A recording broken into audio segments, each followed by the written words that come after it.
नमस्कार। आज मैं आप लोगों को ऋषि दुर्वासा की कथा सुनाऊंगी। ऋषि दुर्वासा बहुत ही क्रोधी स्वभाव के थे, लेकिन वह एक सिद्ध पुरुष भी थे।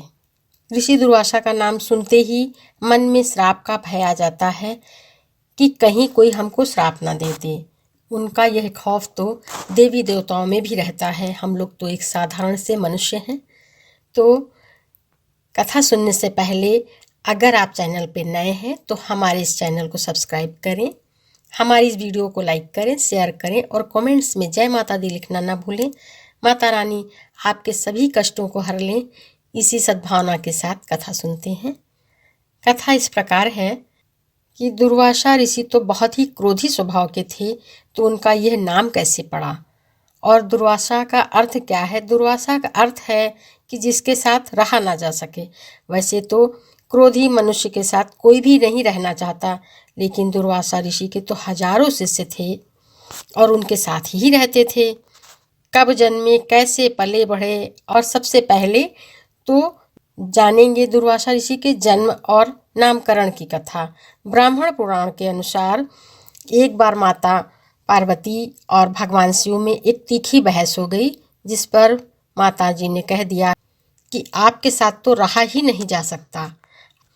आपके इस क्रोधी स्वभाव के कारण तो आपके साथ रहा ही नहीं जा सकता। तब भगवान शिव ने अपने क्रोध को अत्रि ऋषि की पत्नी अनुसुईया के गर्भ में स्थापित कर दिया।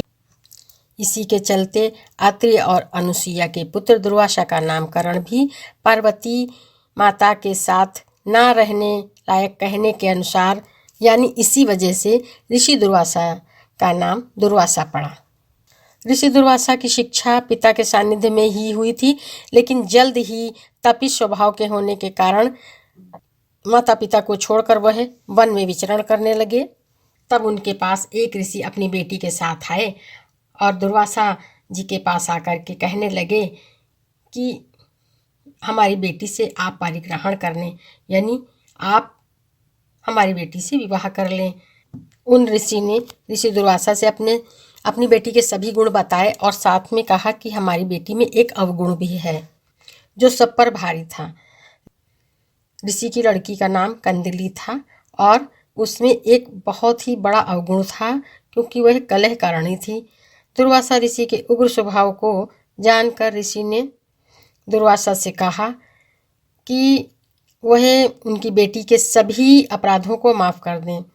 ऐसे में ऋषि दुर्वासा ने कहा कि मैं अपनी पत्नी के 100 अपराध माफ़ कर सकता हूँ, उससे ज़्यादा नहीं।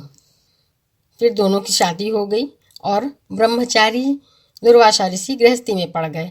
लेकिन अपने स्वभाव के चलते कंदली बात बात पर पति से कलह करती रहती थी, यानी ऋषि दुर्वासा से कलह करती रहती थी। और अपने वरदान के चलते दुर्वासा ऋषि को उनके क्रोध को सहना पड़ता था। जिन दुर्वासा ऋषि के क्रोध से सारी सृष्टि के जीव कांपते थे, वो भी अपनी पत्नी के क्रोध से कांपते थे। कांपते इसलिए थे कि उन्होंने वरदान दे दिया था कि वो कुछ नहीं कहेंगे, कुछ नहीं कर सकते थे। आलम यह था कि दुर्वासा ने 100 से ज़्यादा गलतियां माफ़ कर दी अपनी पत्नी की, लेकिन एक दिन उनका पारा असहनीय हो गया और उन्होंने तब अपनी पत्नी कंदली को भस्म कर दिया। उसी समय उनके ससुर आ गए और दुर्वासा ऋषि की इस करनी को देखकर उन्होंने उन्हें श्राप दे दिया और कहा कि तुमसे सहन नहीं हुई थी तो उसका त्याग कर देना चाहिए था, उसे क्यों मार दिया।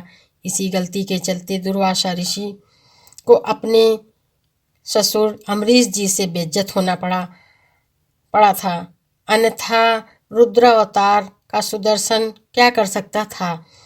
इस घटना के दिन से ही कंदली की राख कंदली जाति की बन जाती है।